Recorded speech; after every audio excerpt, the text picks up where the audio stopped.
Salut à tous, j'espère que vous allez bien. Alors, si c'est la première fois que tu me découvres, je te demanderai de t'abonner, d'activer la cloche des notifications, de liker, de partager massivement la vidéo et de nous laisser également des commentaires. Alors, si cela est fait, je te dis merci pour ton geste. Comme je le dis constamment dans mes partages, que Salomon dit qu'il n'y a rien de nouveau. Ce qui a été, c'est ce qui est et c'est ce qui sera encore. Et que le physique est le reflet du non visible. Le Créateur, par son verbe, parle tantôt d'une manière, tantôt d'une autre et l'on y prend pour un garde. Alors, toi qui m'écoutes aujourd'hui, si tu ne prenais pas garde autrefois, dès à présent, commence à prendre garde par rapport à ce que tes yeux peuvent voir, tes oreilles peuvent entendre, tes sens peuvent capter au travers de la nature. Analyse bien la situation, retiens ce qui est bon et transmets-le à tes enfants afin qu'ils puissent sortir de l'ignorance. Parce qu'il y a une formule qui dit que l'homme, la femme, l'enfant, l'être, la créature périt faute de connaissance. Donc, il est primordial pour nous de pouvoir fusionner avec le savoir afin d'avoir une meilleure visibilité des choses. Et encore, nos pères, nos mères, dans les temps d'autrefois, ont toujours eu à appuyer leur dire par des métaphores, des énigmes, des paraboles, des dictons, des proverbes, en utilisant les éléments de la faune et de la flore. Et ils ne peuvent pas aller au-delà, car la loi du Créateur le veut ainsi. Alors, nous sommes tous contenus dans un globe. Je dis bien, je pèse mes mots, personne ne peut sortir, ne peut y entrer. Alors, je reviens encore vers vous pour un décryptage, pour une analyse profonde par rapport à une sortie qu'a produit ce personnage de Zul Lassan, ce faux pasteur, ce faux prophète-là, qui est venu sur les réseaux sociaux en se donnant des titres comme quoi il est le deuxième de la création, qu'il a assisté à toutes les choses, à toutes choses, qu'il est le seul enseignant, qu'il est le seul à pouvoir apporter la révélation, que les autres viennent copier chez lui, que lui, par contre, lui ne copie pas chez les autres, et ainsi de suite. Bon, il a écrit, c'est un bouquin, là, c'est un livre là qu'il a copié dans les livres classiques, il a copié dans le livre des Secrets des Nord, il a copié dans le livre d'Alan Kardec, il a copié également dans beaucoup d'autres livres également. Est-ce que vous comprenez? Alors, il a fait une sortie par rapport à l'histoire de Caïn. Qui était le père de Caïn? Est-ce que Adam ou Satan était le père de Caïn? Parce que selon les branhamistes, ils disent que ils ont une théorie, une doctrine qui veut que Satan soit, que Caïn soit du diable, en fait, que Satan soit le père de Caïn. Est-ce que vous comprenez? Et c'est une vidéo que c'est une vidéo que Zoula a eu à faire dans le temps, dans les temps passés. Donc il revient encore, il se répète continuellement, il est en train de reproduire les mêmes choses. C'est ce que je vous avais prévenu en fait, qu'il va se répéter. En se répétant, en fait, il va en fait, l'étau sera en train de se resserrer sur lui-même et ça va l'exposer. Alors, tout au long de ce partage, je vais vous démontrer avec des preuves à l'appui, avec des éléments, parce que moi, je n'ai pas écrit un livre, je n'ai pas écrit une Bible, donc je vais prendre les éléments dans les Bibles. C'est un élément, parce qu'on dit que pour attraper l'assassin, il faut utiliser l'objet du crime. Donc, je vais entrer dans le livre que Zoula a écrit, bien qu'il a copié dans les Bibles classiques. Je vais entrer également dans les Bibles classiques. Je vais vous démontrer que Caïn, Satan, a participé à la naissance. Donc, il a injecté également sa semence. Il a contribué à la construction, à la naissance, à la création également de Caïn. Je vais vous prouver cela, oui. Peut-être d'autres vont croire, vont écouter cette vidéo, vont dire, mais attends, qu'est-ce que le gars là raconte? Non, il faut analyser. Il faut comprendre. Vous allez comprendre que c'est ce qui s'est produit en fait. Écoutez cette vidéo vraiment jusqu'à la fin. Analysez réellement et vous allez comprendre que les branhamistes, en fait, ce qu'ils ont dit, leur théorie, c'est pas vraiment faux. Alors, donc déjà, il faut comprendre c'est quoi le sexe. Parce que généralement, dans la reproduction, les gens pensent, en fait, ils ne vont pas plus loin que le bout, comme on dit généralement, le bout de leur narine. Ils se disent en fait que pour avoir un enfant, il faut qu'un homme et une femme s'accouplent. Est-ce que vous comprenez? C'est-à-dire que la verge puisse s'introduire dans la foufoune de la femme et que l'homme puisse injecter en fait sa semence et là, plus tard, que ça puisse produire, si la femme est dans sa période féconde, que ça puisse produire en fait, qu'il y ait un processus en fait de construction. Alors, déjà, il faut comprendre c'est quoi la définition de sexe. C'est important. C'est pourquoi je dis généralement que pour comprendre la véritable définition d'un mot, il faut voir l'action de ce mot-là. Le mot sexe, en fait, quand vous analysez de manière globale, de manière profonde, de manière pragmatique, un sexe, en fait, c'est un organe par lequel se produit l'importation et l'exportation de l'énergie. C'est un conduit, c'est un canal par lequel transmute, sort et entre en fait de l'énergie. C'est ça un sexe. Et les sens que nous avons en nous, c'est-à-dire les yeux, des choses entrent dans l'œil et ça ressort également. Les choses entrent dans les narines, ça ressort. Dans les oreilles, dans la bouche, par les pores et également les autres organes. Et ce sont des sexes. Ton œil est un sexe. Ta narine est un sexe. Ta bouche est un sexe. Tes oreilles également. Parce qu'il y a en fait communication, entrée et sortie. Est-ce que vous comprenez? Allez bien vérifier ce que je suis en train de dire. Alors, donc, nous allons aller maintenant, après qu'on ait donné cette définition-là, nous allons entrer maintenant dans le cœur même de la chose pour comprendre si Satan a été, on peut dire que Satan est le père de Caïn aussi, ou bien que Caïn a eu plusieurs pères, vous allez comprendre. Et c'est très terrible en fait de pouvoir l'entendre. Alors, on va aller pas à pas. On va aller déjà dans 1 Corinthiens. Dans 1 Corinthiens chapitre 6 au verset 16. 1 Corinthiens chapitre 6 au verset 16. Il est dit, loin de là, ne savez-vous pas que celui qui s'attache à la prostituée est un seul corps avec elle, car, est-il dit, les deux deviendront une seule chair. Ça veut dire que quand la prostituée, en fait, ou le prostitué, ça représente une entité, ça représente une personne, ça représente un être, en fait. Donc, quand tu t'attaches, mais s'attacher comment? C'est ça le truc. S'attacher comment à cette personne? Parce qu'il y a plusieurs façons, il y a plusieurs voies pour s'attacher, pour se lier à quelqu'un. Ok. Maintenant, dans Matthieu, dans le livre de Matthieu, donc ces éléments que je suis en train de donner là vont vous permettre de comprendre en fait pourquoi si Satan a contribué à la naissance.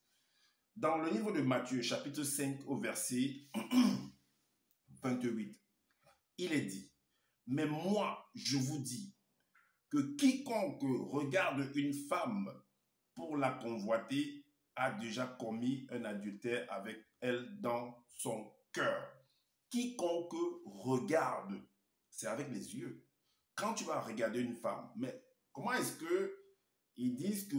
qu'on peut dire que celui qui va regarder simplement une femme a déjà commis l'adultère? Parce que quand tu regardes, en fait, il y a quelque chose qui va entrer et ça va produire quelque chose dans ton cœur. Donc, il y a quelque chose qui va naître dans ton cœur.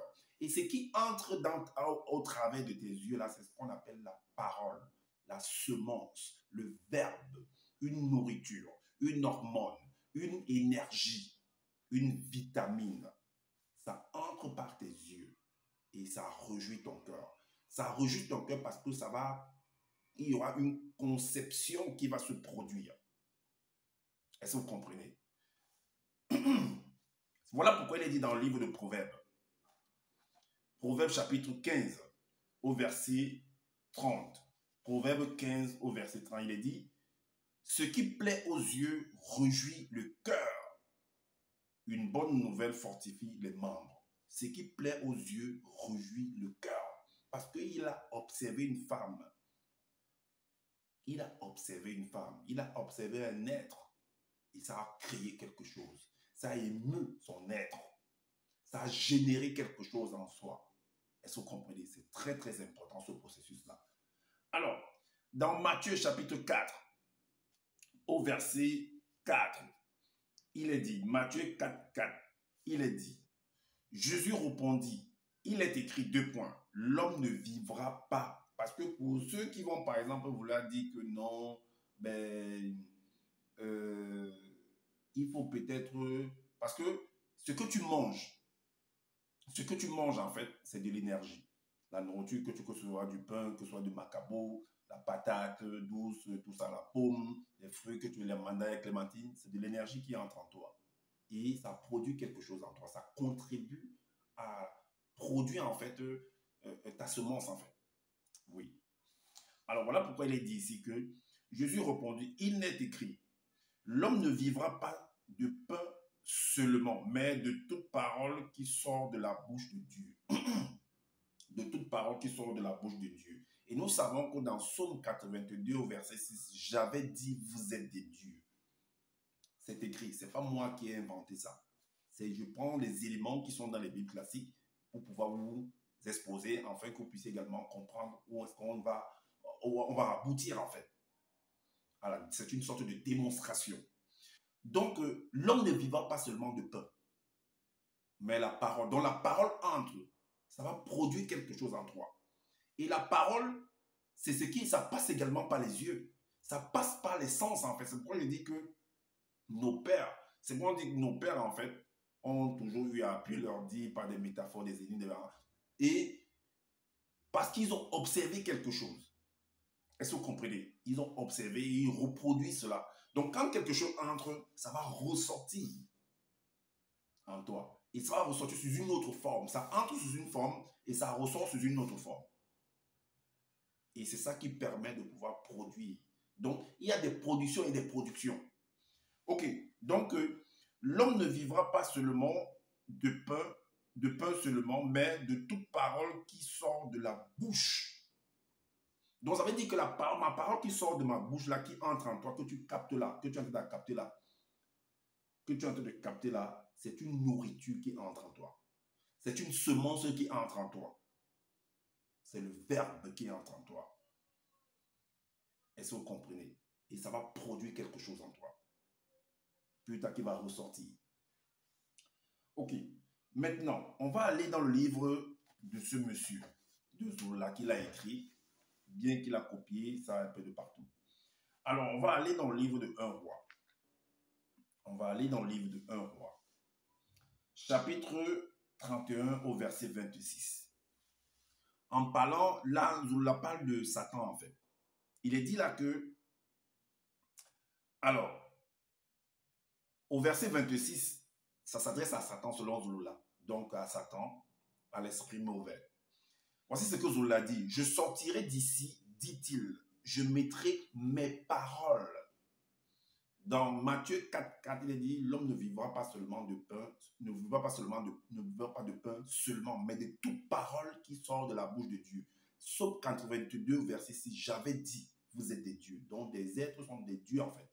Parce que même dans Exode 7, 1, vois, je te fais Dieu.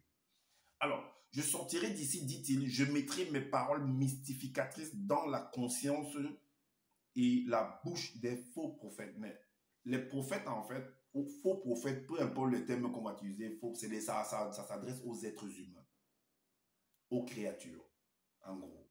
Alors, donc, Satan va mettre ses paroles, donc il va mettre sa semence à l'intérieur de toi.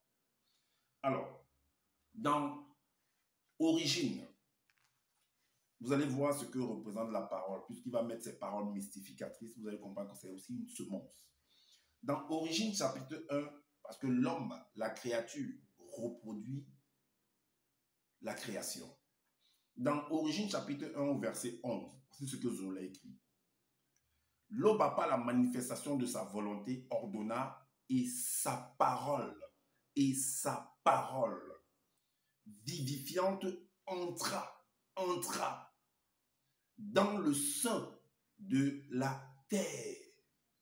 La parole est entrée à pénétrer comme le phallus de l'homme qui pénètre en fait dans la foufoune de la femme pour injecter en fait la parole, parce que la semence c'est la parole. Comme quand une parole entre en toi également, ou quand ce que tu regardes pénètre par tes yeux également, c'est une semence, c'est une parole. Donc, entrer dans le sein de la terre sous forme de semence qui féconda la terre par toutes sortes de végétation, en fait, qu'elles produisent à leur tour de l'herbe qui porte de la graine et des arbres fruitiers qui portent du fruit, chacun selon son espèce, et qui renferment et possèdent en eux-mêmes leur puissance sémentielle pour se reproduire sur la terre. Est-ce que vous voyez le processus? Maintenant, on va aller dans Origine, chapitre 3, au verset 1. Vous allez voir que Satan, en fait, va transmettre, puisque dans 1 roi, chapitre 31, au verset 26, il a dit que je mettrai mes paroles mystificatrices dans la bouche des faux prophètes, donc dans la bouche des créatures. Est-ce que vous comprenez? Alors, donc Satan, selon le récit, va transmettre, en fait, va mettre ses paroles, sa semence, parce que la parole, c'est la semence, dans la conscience, dans la bouche, dans l'être de celui qu'on va nommer le serpent. Et puis, le serpent va transmettre également cela à la femme. Vous allez voir. Donc, dans Origine, chapitre 3, verset 1, il est dit, « Or, le plus grand et le plus puissant et également le plus éclairé des dragons serpents terrestres de tous les êtres vivants du sol et air du globe que l'aube, par la manifestation de sa volonté, avait fait, reçu un enseignement de sa volonté, a reçu un enseignement volontaire de Satan, le mauvais esprit, afin de nuire à Moto et Moto. Satan, le mauvais esprit, entra dans le serpent, tout comme dans Origine chapitre 1, comme la parole de Dieu de l'Oba est entrée dans le sein de la terre sous forme de semence. Donc, le mauvais esprit entra dans le dragon serpent et ne fit qu'une seule et même entité avec lui. Comme il a été dit également dans 1 Corinthiens 6 au verset 16, vous ne savez pas que celui qui fait un avec la possibilité de devenir une seule chair. Est-ce que vous comprenez? Alors, donc il est entré dans sa semence. En fait, c'est peut-être que sa semence est entrée. Et quand la semence entre, ça crée quelque chose, ça produit quelque chose. Voilà pourquoi il est dit. Alors, il est dit maintenant que il est dit à la suite du chapitre 1 là, il est dit, dès que Satan, le mauvais esprit, eut pris possession du grand serpent terrestre, celui-ci alla se présenter à la femme qui est Moto d'une manière rusée et amicale. D'une manière rusée et amicale. Est-ce que vous comprenez? Alors, donc il allait se présenter vers la femme. Il allait vers la femme. Et qu'est-ce qu'il va faire? Qu'est-ce qui va se passer quand il va se présenter vers la femme? Alors, il va se présenter vers la femme. Et qu'est-ce qu'il va dire? Donc, il va introduire également la semence. Il va introduire également la semence dans la femme. La semence qu'il a reçue du serpent, du mauvais esprit, donc de Satan. Il va avoir, c'est pourquoi il est dit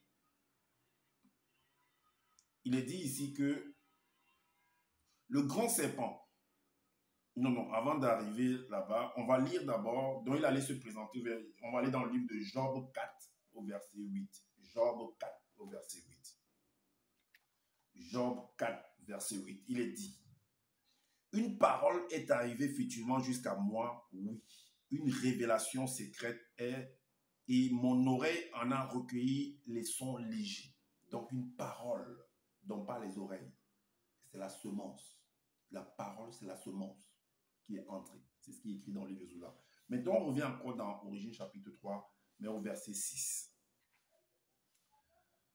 Voici ce qu'il est dit. Le grand serpent dragon séduisit Moto, la faculté évolutive qui finit à son tour par considérer que l'enseignement de l'entité de la science du bien et du mal serait bon pour le mystère et la conscience de son corps, et qu'il serait agréable pour l'illumination de son âme et précieux pour atteindre la maturité spirituelle de son moi intérieur. Elle laissa le grand serpent dragon et alla vers l'entité mystérieuse de la science du bien et du mal afin de recevoir son enseignement, donc de manger de sa semence. De manger, parce que l'enseignement, c'est la parole. La parole, c'est la semence. Donc, de prendre de cette semence, quand ça entre, ça produit quelque chose en soi. Vous allez comprendre pourquoi. Alors, quand ça produit quelque chose plus tard, voilà pourquoi, quand après avoir consommé de cette semence-là, elle va aller également chez son mari, partager. Donc, ajouter la semence également de son homme. Parce que il y a la semence au niveau de l'homme, en fait, cette semence qui sort au travers de son phallux, en fait, on appelle ça le spermatozoïde. Et chez la femme, on dit l'ovocyte. Alors, ce que les uns et les autres n'arrivent pas à comprendre, peut-être, ils ne savent pas, il faut déjà aller voir la composition de cet ovocyte, la composition également de ce spermatozoïde. Qu'est-ce qui permet de pouvoir générer, de pouvoir créer, de pouvoir former le spermatozoïde? Ce sont ces éléments-là que nous observons, nous entendons, que nous consommons. ces autres semences qui entrent, qui viennent plus tard former ce qu'on appelle le spermatozoïde ou l'ovocyte. Donc, ces choses-là sur lesquelles nos yeux, nos consciences frappent, contribuent également. Voilà pourquoi, plus tard, on dit, elle est allée vers son mari, il y a eu une conversation et tout ce que vous voyez, et selon ce que Zola dit, que la femme, elle le convainc, par exemple ici, on dit, elle le convainquit à force de paroles, elle l'entraîna par ses paroles doucereuses, et il se laissa convaincre pour l'amour qu'il avait pour. Donc, il se mit tout à coup à la suivre son enseignement comme le bœuf qui va à la boucherie. Donc, ils sont allés quelque part, il y a quelque chose qui va se produire. Voilà pourquoi dans Origine, chapitre 4, au verset 1. Donc après, tout ce qui s'est passé le soir là, voici le résultat de ça au chapitre 4, au verset 1. Il arriva bien plus tard que Moto s'unit à Moto. Elle devint enceinte et enfanta Caïn, un petit homme, selon ce que vous avez écrit, noir, à leur ressemblance. Vous avez vu? Donc Caïn est né. Vous avez vu le processus pour arriver à la naissance de Caïn? Voilà pourquoi, pour confirmer encore que ce qui frappe aux yeux, ça entre, c'est une semence qui entre dans les sens, que ce soit les yeux, les narines, la bouche, les oreilles, les pores, ça contribue à la formation du spermatozoïde ou de l'ovocyte chez la femme. Voilà pourquoi il a dit dans Origine chapitre 2, au verset 18, dans le livre de Zoula. Il arriva qu'un jour, Moto plongea dans ses pensées les plus profondes lorsqu'il observa. Lorsqu'il tentait d'observer attentivement tous les êtres semi-astraux et semi-physiques ayant un souffle de vie qu'ils côtoyaient selon leur espèce en Éden, en méditant sur eux, en considérant avec fascination et joie la complicité et le sentiment qui émanaient entre mâle et femelle de chaque espèce. Donc, il a posé son regard sur les autres êtres et ça va générer quelque chose, il y aura quelque chose qui va entrer en lui. Et quand cette chose qui va entrer en lui, il y a quelque chose ça va produire une naissance en lui également. On lit, on dit, il naquit, mais il a observé juste et il y a eu une naissance en lui. C'est ce que j'ai envie de vous dire là. Et c'est une semence, c'est une parole qui entre. Il naquit en lui un sentiment nouveau, une émotion étrange s'empara de lui, sa pensée, sa réflexion continuait de cela jusqu'à donner naissance à une image mentale de quelqu'un comme lui. Est-ce que vous voyez un peu? Donc, en gros, selon le processus là qu'on venons d'exposer là, quand on voit la déduction là, la conclusion, la résultante de ça, c'est qu'il y a naissance de quelque chose. Donc, il y a des naissances et des naissances qui se produisent jusqu'à l'infini. Donc, ce qui entre, c'est donc des sémences qui entrent en toi, mais qui contribuent à sécréter en fait ton spermatozoïde ou bien ton ovocyte. Oui, ça contribue. Donc, Satan, effectivement, a contribué. En passant par le serpent, ils ont contribué. Selon ce qu'ils ont écrit, avec les éléments que nous avons, ils ont contribué à la naissance de Caïn. Oui. Donc, si les branhamistes sont venus dire que Satan est du diable, c'est pas faux. C'est par rapport à l'analyse qui est faite, par rapport aux éléments qui sont exposés là. Alors, que Zoulavi arrête de venir raconter des bêtises. En voulant faire comme s'il exposait les autres, comme si lui, il est le seul là. Voilà ça que j'en venais de démontrer. Moi, je n'ai écrit aucun livre. Moi, je prends ce qui est écrit, j'analyse, je les expose. Peut-être ça peut scandaliser certaines personnes, mais c'est ce qui est. Je n'invente rien. J'analyse et j'expose. Alors, comme je le dis constamment dans mes partages, qu'à la fin de mes partages, je n'ai pas la science infuse.